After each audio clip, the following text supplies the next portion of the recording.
جتنے لوگ دعویٰ کرتے ہیں کہ فلاں بیماری اور فلاں مسائل میں اور کورونا وائرس میں بالخصوص سنا مکی استعمال کیا جائے یا فلاں چیز استعمال کی جائے، تو یقیناً یہ احادیث سے چونکہ یہ باتیں ثابت ہیں کہ ان سب چیزوں میں شفا ہے، لیکن اس کا طریقہ کیا ہے، کیسے استعمال کرنا ہے، اس کا ثبوت چاہیے۔ سب سے پہلے تو یہ دیکھا جائے کہ کیا اللہ کے رسول صلی اللہ علیہ وسلم نے اس کو استعمال کیا ہے اور صحابہ کرام نے کیا ہے، اور ان کے بعد ائمہ نے، بزرگان دین نے امت میں اس کو باقاعدہ علاج کے طور پہ استعمال کیا ہے۔ سعد بن معاذ کے لیے رضی اللہ تعالیٰ عنہ اللہ کے رسول صلی اللہ علیہ وسلم نے کئی یعنی کوٹرائزیشن تک کا استعمال کیا، گو ناپسند فرمایا، لیکن کہا کہ اس میں بڑی شفا ہے کیونکہ اس میں جلایا جا رہا ہے اس آرٹری کو، لیکن اس کے باوجود کروایا، نہیں علاج ہو سکا، جہاں بر نہ ہو سکے۔ دورہ حدیث کے دوران 45,000 حدیثوں میں اور اس کے علاوہ اور بھی کتب چکے ہیں، تو وہ آدمی دیکھتا پڑھتا ہے، لوگ ذرا غور کریں اور بتائیں جن لوگوں نے اس سے پورا ایک استفادہ کیا ہے۔ اب تو آسان ہے، معلوم کر لیں کہ کتنے واقعات ہیں صحابہ کرام کے استعمال کے عملی طور پر ان تمام چیزوں کے لیے۔ چند واقعات کا دکا ادھر ادھر نظر آئیں گے آپ کو، اکثر واقعات عملی طور پہ خود رسول اللہ صلی اللہ علیہ وسلم کے استعمال کرنے کے، وہ ڈھونڈیے اور اس کو جمع کیجیے اور معلوم کیجیے کہ کیا صورتحال ہے، اطباء نے کس طرح اس کو استعمال کیا۔ سینا آج بھی میڈیسن میں استعمال ہوتا ہے، اطباء بھی استعمال کرتے ہیں، جس کو سینا کہتے ہیں۔ لیکن اس طرح کے دعوے جو اب لوگ کر رہے ہیں، یہ پہلے نہیں کرتے تھے لوگ، اور یہ یقین کے نام پر، ایمان کے نام پر کہ ہمارا اعتماد ہے، ہم اللہ کے رسول صلی اللہ علیہ وسلم کی ابن ماجہ کی حدیث اور فلاں حدیث کو سامنے رکھ کے اعتماد کرتے ہوئے یہ بتا رہے ہیں، یہ بہت اچھا جذبہ ہے، اور اس جذبے سے بیان کرنا بھی فلاں جگہ حدیث میں آئے تو اس کو استعمال کر کے آدمی دعا کرے، اللہ سبحانہ و تعالیٰ ضرور اس میں شفا ڈالیں گے۔ جب رسول اللہ صلی اللہ علیہ وسلم کا ارشاد ہے تو یقیناً اس میں شفا ہے۔ لیکن بات یہ ہے کہ ہماری بیماری ہے، ہمارے مسائل ہیں، ہمارے دل، ہمارے دماغ اور ہمارے معدے یہ گواہی نہیں دیتے ہیں، یہ جھوٹ بولتے ہیں۔ رسول اللہ صلی اللہ علیہ وسلم کی بات تو درست ہے، لیکن چونکہ ہمارے اندر گندگی ہے، روحانی طور پر بھی اور ظاہری طور پر بھی، رزق حلال کا پتہ نہیں، تو وہ اندر ساری چیزیں گڑبڑ، اور بات ہم کریں اس درجے کے یقین اور توکل اور ایمان کی، تو پھر یہ سوال لوگ کرتے ہیں کبھی ایمان بڑھایا جائے، بھائی ایمان کیسے بڑھائیں، بڑھانے کی کوشش کیجیے۔ پورے معاشرے میں اجتماعی طور پر غیبتیں ہو رہی ہوں، ہر مجلس میں تقریباً الا ماشاء اللہ جو عوام الناس کی، ایون اب تو اہل علم کی بھی، اگر وہ دینی نہیں ہے، یعنی کوئی درس نہیں ہے، درس حدیث نہیں ہے، تعلیم نہیں، تو عموماً اس کے اندر دوسروں کے تذکرے، حکمرانوں کے اوپر برائی، علماء کے خلاف باتیں، فلاں کے خلاف باتیں۔ دیانت کا معاملہ یہ ہے کہ جس کو جہاں موقع مل رہا ہے، الا ماشاء اللہ اچھے لوگ ہر جگہ ہوتے ہیں، لیکن برائی بڑھ گئی ہے، برائی کرنے والوں کا پلڑا بھاری ہے، تعداد میں وہ زیادہ ہو گئے، اکثر معاشروں میں، اکثر علاقوں میں، اکثر خاندانوں میں۔ اب ہر انسان کا تجربہ دھوکے بعض لوگوں کے ساتھ تقریباً ہو ہی گیا ہے، شاید ہی کوئی ایسا ہو جو کہے کہ مجھے زندگی میں کبھی کسی نے دھوکہ نہیں دیا۔ یہ باتیں جو 30-40 سال پہلے کبھی کبھی سنتے تھے، تقریباً ظاہراً وضاقتہ دیندار لوگوں کی رکھنے والے، وہ بھی ایسی کیفیتوں میں ہیں، ان سے بھی دھوکے کھائے جا رہے ہیں، دین کے نام پہ بھی کھائے جا رہے ہیں۔ تو ایسی صورت میں یہ بات تو بہت اہم ہے کہ ایمان بنایا جائے اور اس کی محنت اور کوششیں بھی ہوں، تو انشاءاللہ تعالی وہ فضائے بدر پیدا کر فرشتے تیری نصرت کو ضرور اتریں گے. لیکن وہ فضائے بدر پیدا کیسے کی جائے، اس پہ کیسے کوشش کی جائے. یہاں ہم فیل ہیں، کوشش کر نہیں رہے ہیں، اور اچانک سے آج طے کر لیا کہ اب ہم اپنا ایمان بنائیں گے، آج سے ہم سنا مکی شروع کر دیتے ہیں، آج سے ہم کلونجی کھائیں گے، اب سب کچھ ٹھیک ہو جائے گا کل سے. اور اسی رات بیٹھ کے جو ہے فجر کی نماز گول، رات میں دیر تک جاگے، اس کے بعد موقع لگا تو بد زبانی کر رہے ہیں گھر والوں کے ساتھ، موقع ملا تو دل میں کدورت رکھ کے کسی کے خلاف اپنے دل کی بھڑاس نکال رہے ہیں. پھر نوکری پہ کچھ دیر جلدی جا کے واپس آ کے یا دیر سے جا کے ڈنڈی ماری اور بہت اطمینان سے ہے کہ یار بہت کام کر رہا ہوں.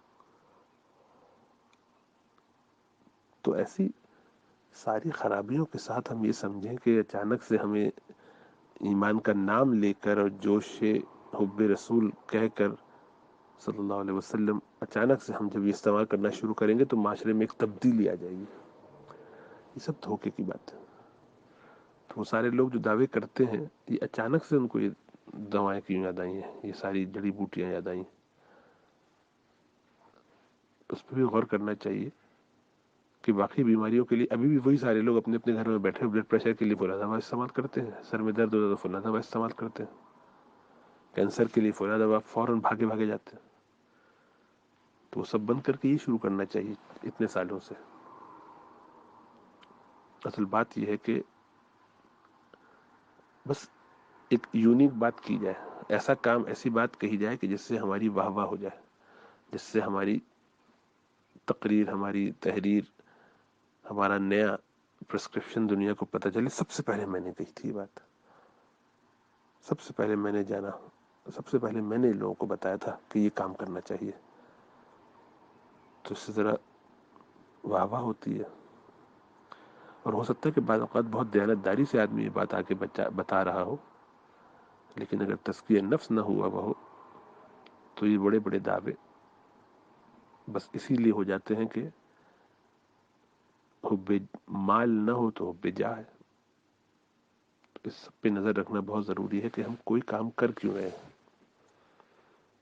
انسانیت کا درد بہت ہے، فکر بہت ہے الحمدللہ.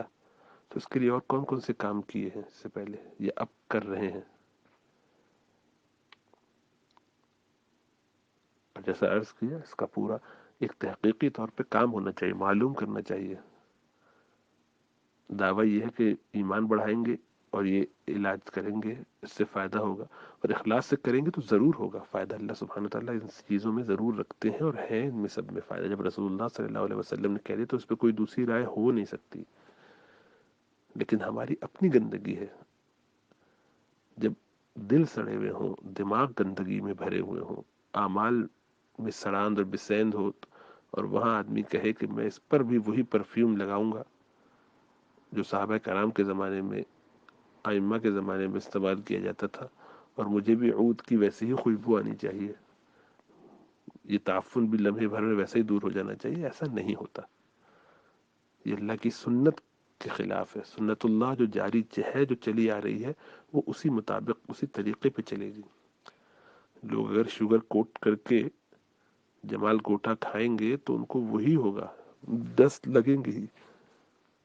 کنویں میں سے جب تک کتے کو نکالا نہیں جائے گا، اس میں لاکھ آپ 500 بالٹیاں نکال لیجئے، وہ پانی ناپاک ہی تصور کیا جائے گا.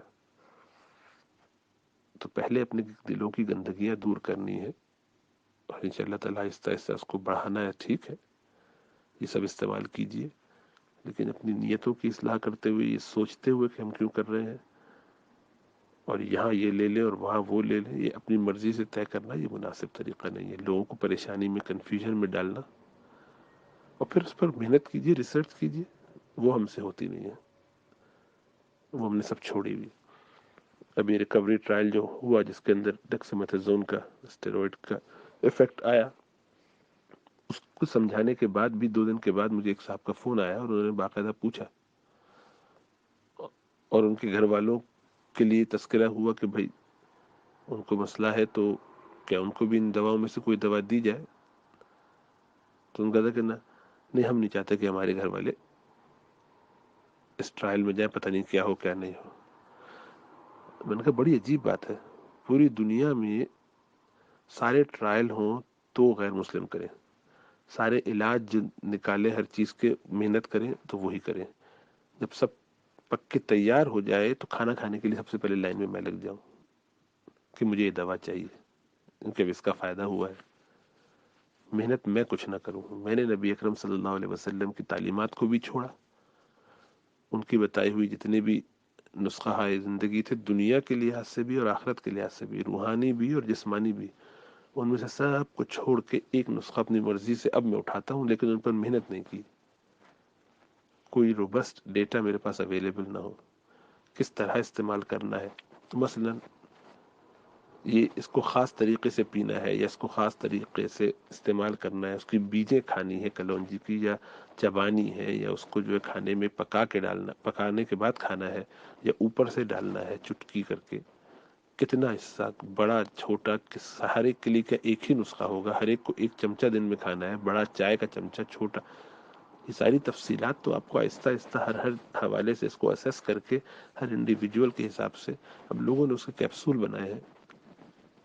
تو کیپسول 500 ملی گرام کے بھی ہیں، 1 گرام کے بھی ہیں، کہ ہر انسان کے لیے یہ سٹینڈرڈ ہے کہ رسول اللہ صلی اللہ علیہ وسلم کے زمانے میں لوگ ایسے کھایا کرتے تھے. کیا ترتیب تھی وہ سب ڈھونڈنا پڑے گی نا، اس پہ ریسرچ کیے بغیر، خود علمی ذخیرے سے اس کو نکالے بغیر، ان حدیث کی پوری تخریج کیے بغیر، ان کے صحت کا اہتمام کیے بغیر، ان کے استعمال کا طریقہ قرون اولیٰ سے کیسا چلا آ رہا ہے، اس سب کو علمی طور پر احادیث کی روشنی میں دینی حساب سے دیکھنا، اور پھر اس کے بعد پھر اس کی پریکٹیکل اپلیکیشن آج کے زمانے کے حساب سے، آج کی غذاؤں کے حساب سے، آج کے موسم کے حساب سے. کیا جس طرح گرم علاقوں میں اس کا استعمال ہوگا کیا ٹھنڈے اور سرد علاقوں میں بھی ایسے ہی کیا جائے گا؟ کہ ایسا شخص کہ جس کو یہ بیماری ہے اس میں بھی استعمال کیا جائے گا؟ اس کی تاثیر ایسی ہے، اس کی تاثیر حکیموں نے یہ نکالی ہے. یہ سب بغیر دیکھے سوچے سمجھے جس کا جی چاہے گا وہ اٹھے گا اور کہے گا کہ میں پھر سے کرنا شروع کر دوں. یہ تو ایسا ہی ہے کہ مجھے پتا چلا عمر فاروق رضی اللہ تعالیٰ عنہ یہ فلاں صحابی انہوں نے جناب اس موقع پر زہر پی لیا کہ مجھے اس سے موت نہیں آئے گی اگر اللہ نہیں چاہے گا. تو ان کا ایمان تھا ایسا. تو آپ سب بھی پینا شروع کر دیجئے کہ ہمیں بھی نہیں آئے گی موت. جتنے مریں گے وہ خودکشی سے مریں گے. یہ ایمان کی بات نہیں ہے. ایسے بڑے دعوے کرنا یہ اسی کو زیبا ہے کہ جس کو اللہ نے توفیق دی ہو. اسی لیے ابو بکر صدیق سے جو قبول کر لیا گیا پورے گھر کا انفاق، سب مال صدقہ کرنا، وہ بعد میں ایک اور صحابی آئے تو ان سے نہیں قبول کیا. بہت سے صحابہ نے اپنے پورے باغات دینے کی، پورا مال دینے، آپ نے قبول نہیں کیا. آپ نے کہا نہیں، اس میں سے اتنا رکھو. یہ ہر ایک کے لیے نہیں ہے، ہر ایک جیسا کام نہیں کرے گا، ہر ایک کا مقام مختلف ہے. بہرحال خلاصہ یہ ہے کہ جذباتیت سے کام نہیں ہوتا، شعور سے، سوچ سمجھ کے، عمل کے اصلاح کے ساتھ، اعمال کی اصلاح کے ساتھ، جس طرح ایمان کی اصلاح کے ساتھ آدمی ترقی کرتا ہے تب آگے بڑھتا ہے اور بہت سارے کام کرتا ہے. اچانک سے وہ طے کر لے کہ مجھے پتہ چلا ہے کہ امام ابو حنیفہ رحمۃ اللہ علیہ عشاء کی نماز سے اس وضو کے ساتھ ہی رات بھر جاگ کے تہجد کی نماز تک اٹھے رہتے، فجر کی نماز پڑھ کے ہی سوتے تھے. بس آج سے میں بھی یہ کام کرنا شروع کر دوں گا. میری فرض نمازوں کا حال ٹھیک نہیں، دن بھر میں سنت نوافل پڑھنا میرے لیے بار ہوتا ہے، نماز میں ذہن سارا طرف بھٹکتا رہتا ہے. اور میں کوشش کروں کہ میں بھی اپنے مسلز بناؤں گا. دنیا کے سب سے بڑے بھولو اور جھارا پہلوان کی طرح جتنے وہ انڈے دن میں کھاتے تھے اور جتنی محنتیں کرتے تھے اور جتنے وہ سامان اور مال اور وزن اٹھاتے تھے، کھینچتے تھے، اتنا میں بھی اٹھا کے شروع کر دوں گا کل سے، آج یا آج صبح سے. تو ظاہر بات ہے میں احمق ہوں، میں ان باتوں کا مذاق نہیں سمجھا. یہ سب چیزیں گریجول کرنے کی ہیں. اچانک سے جذباتیوں کے کود پڑے، اتنے عرصے سے وہ ساری حدیثیں چھوڑ کے بیٹھے ہوئے تھے. سارے لوگوں کو مختلف علاجوں سے، بہت سے ڈاکٹر حضرات بھی اس پر اب بات کر رہے ہیں، اچانک سے وہ نکل آئے ہیں، ان کو بھی ایک دم سے درد محسوس ہوا کہ اچھا مجھے بھی یہ حدیث بیان کرنی چاہیے، اور چھوڑ دیا وہ ساری. تو 30-40 سال جو آپ نے میڈیسن پریکٹس کی، تو لوگوں کا کیا علاج اس سے کیا تھا؟ کیوں نہیں کیا تھا؟ یا اس کا اقرار کیجئے کہ مجھے معلوم نہیں تھی، حدیثیں بھی پتہ چلی ہیں، یا میں اب تک جہالت کرتا رہا، غلط کرتا رہا، دھوکہ دیتا رہا لوگوں کو جانتے بوجھتے اگر ایسا کیا تھا. یا کم از کم اب میں اپنے گھر والوں کا سب کا علاج جو ہے آج سے یہی تجویز کرتا ہوں، کوئی اور دوا نہیں استعمال کی جائے گی. عجیب مذاق بنایا ہے لوگوں نے. جس کا جو دل چاہتا ہے آ کے کہتا ہے، اور دنیا میں اس کا ایک تمسخر اڑایا جاتا ہے. رسول اللہ صلی اللہ علیہ وسلم کی احادیث کا مذاق بنا کے رکھ دیا ہے. آؤٹ آف کانٹیکسٹ چیزیں بیان کرتے ہیں، عام لوگ جو اس سے پریشان ہوتے ہیں اور بالکل اس سے مذاق اڑانا شروع کر دیتے ہیں. ہر گھر میں چیزیں استعمال کرنے کے بعد پتہ چلا جناب کہ اتنے لوگوں کے خدا نخواستہ انتقال ہو گئے، بیماریاں ہو گئے، اتنے لوگوں کو ڈائریا ہو گیا جن کو پہلے ہی سے باؤل ڈیزیز تھی، اریٹیبل باؤل ڈیزیز تھی، یا انفلیمیٹری باؤل ڈیزیز تھی، سیلیاک ڈیزیز تھی. ایسی چیزوں کو پہلے ہی سے مسئلے ان کے چل رہے تھے. اٹھا کے آپ نے کولوسٹمی بیگ لگا ہوا ہے، اٹھا کے سینا کھلا، صبح شام جو ہے اس کے قہوے پلا کے ڈائریا کروا کے ڈیہائیڈریٹڈ کیا، الیکٹرولائٹ امبیلنس ہوا، اور اب جو وہ ایریزمیاز کے ساتھ آئے ہوئے، فلاں بیماری کے ساتھ آئے ہوئے. اور اس کو پوچھنے والا کون ہے؟ ہمیں تو نہیں معلوم کس نے کی، ہم نے تو خالی ایسے ایک بات کی تھی. کوئی سوال کرنے والا نہیں. کہ اللہ کے ہاں سوال ہوگا کہ آپ نے کس طرح بغیر سوچے سمجھے دیکھے بغیر چیزیں اس طرح سے لوگوں کو پرسکرائب کر دی اور بتانا شروع کر دیا، اور اس کی سپورٹ میں باتیں شروع کر دی. جو صاحب بیان کر رہے ہیں وہ خود اس فیلڈ کے ہے ہی نہیں، یعنی ڈاکٹر تو چھوڑیے، وہ حکیم بھی نہیں ہے. کتابیں کھول کے ادھر ادھر دیکھ داکھ کے چیزیں شروع کر دیں اپنے ذاتی تجربے سے. جس کا دل چاہے جو چاہے بولتا رہے. دین کے معاملے میں تو بولتے تھے، سارے ہی دنیا کے مولوی بنے ہوئے، ہر آدمی گوگل کر کے علامہ بنا ہوا ہے. تو ادھر جو ہے اب میڈیسن میں بھی دست درازی شروع کر دی کہ وہ ایک شعبہ رہ گیا تھا اس میں بھی شروع ہو گیا. یعنی میتھس کا کالج اور پی ایچ ڈی پروفیسر یہ کالج چلانے والے ایک شخص ہیں، اور وہ چلا رہے ہیں جناب. اب وہ بتائیں گے کہ حدیث کا علاج اور سنت کا علاج کیا ہے. اس فیلڈ میں ماسٹری کرو، پڑھو، معلومات کرو، دیگر اطباء سے بات کرو. تو یہ سب جو ہے، ان سب کے اندر اخلاص ہو سکتا ہے، یعنی نائیویٹی ہو سکتی ہے، ہو سکتا ہے شرارت نہ ہو، حب جا حب مال بھی نیت پہ میں کسی کی شک نہیں کرتا، لیکن کم علمی کے ساتھ کوئی بات کرنا یہ دھوکہ دہی ہے. انجانے ہی میں صحیح لیکن بددیانتی ہے، لیکن ہے. اخلاص ہوگا، لیکن اخلاص کی یہ بھی منافی ہے کہ ایک بات جو آپ کو معلوم نہیں ہے آپ اس کے بارے میں یہ نہیں کہتے کہ مجھے معلوم نہیں. میرا یہ دعویٰ ضرور ہے لیکن میں یقینی طور پر نہیں کہتا. یقینی طور پر تو کسی چیز کے لیے نہیں کہا جا سکتا. احادیث صحیحہ بھی قطعیات میں نہیں ہوتی. یعنی بعض تو لوگ ایسے ہیں جو اہل علم ہیں، مجھے حیرت ہوتی ہے کہ ان کو یہ اتنا بنیادی فرق نہیں معلوم کہ احادیث آحاد جو ہیں ان سے عقیدہ نہیں بنتا. وہ صحیح حدیث بھی ظنیات کے دائرے میں ہوتی ہیں. ظنیات کے دائرے میں اتنے بڑے بڑے دعوے کر دینا بغیر اس کے سمجھے ہوئے، بغیر اس کی باریکیوں کو جانے ہوئے، مجھے تو خطرہ ہے کہ جو لوگ علم کے راستے پر بھی ہیں، کبھی کتابیں پڑھی ہوں گی، انہیں بھی اب یہ باتیں یاد نہیں رہی ہیں، یہ بنیادی باتیں ان کے ذہنوں میں بھی نہیں ہے، اور دعویٰ یہ ہے کہ وہ ایمان اور تعلق اور توکل اور بھروسے کی بنیاد پہ بات کہہ رہے ہیں. بڑی عجیب بات ہے. احادیث آحاد سے نہ عقیدے بنتے ہیں، نہ چیزیں فرض ہوتی ہیں. ہاں، ایک استحباب کے درجے میں، سنت کے درجے میں، ریکمنڈیشن کے درجے میں، تو اس کو اس درجے میں بات کرنا چاہیے کہ بھائی ماشاءاللہ یہ چونکہ احادیث میں ہے اس کو بھی ساتھ ٹرائی کر لی. جیسے کہ ہم اپنے ہر مریض کو، بالخصوص جو مسلمان ہیں، ان کو کہتے ہیں کہ ہاں اپنے کھانے میں صبح شام کلونجی کا بھی استعمال کثرت سے کیجیے. پہلے بھی کرنا چاہیے تھا، اب ذرا زیادہ کر لیجیے، انشاءاللہ اللہ شفا دیں گے. شفا تو اللہ دیں گے، نہ کلونجی میں نہ اس میں کسی چیز میں اپنے بذات نہیں ہے. ہر چیز میں شفا اللہ کی ذات سے ہے. اسی کی طرف رسول اللہ صلی اللہ علیہ وسلم نے رہنمائی فرمائی ہے. ان کے انگریڈینٹس پہ ان پہ محنت کرو، جتنی زیادہ ایڈوانس ریسرچ ہوگی اتنا فائدہ ہوگا. لیکن ان میں سے کچھ نہیں کرنا ہے. اعمال ویسے ہی رہیں گے، کھاتے ویسے ہی رہیں گے صبح شام. رسول اللہ صلی اللہ علیہ وسلم نے کم کھانے کا حکم فرمایا.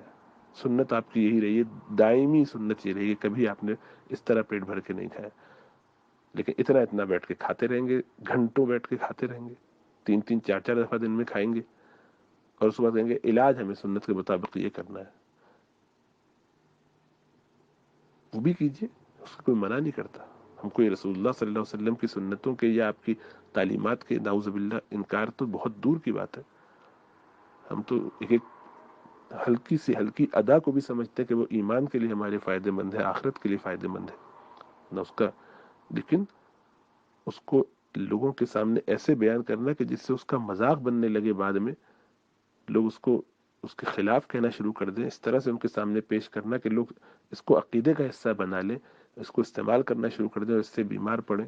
اور حال یہ ہے کہ رزق حرام پہ چل رہے ہیں، فرائض چھوڑ کے چل رہے ہیں، زبانیں خراب ہے، دماغ خراب ہے، گناہوں میں ملوث ہے.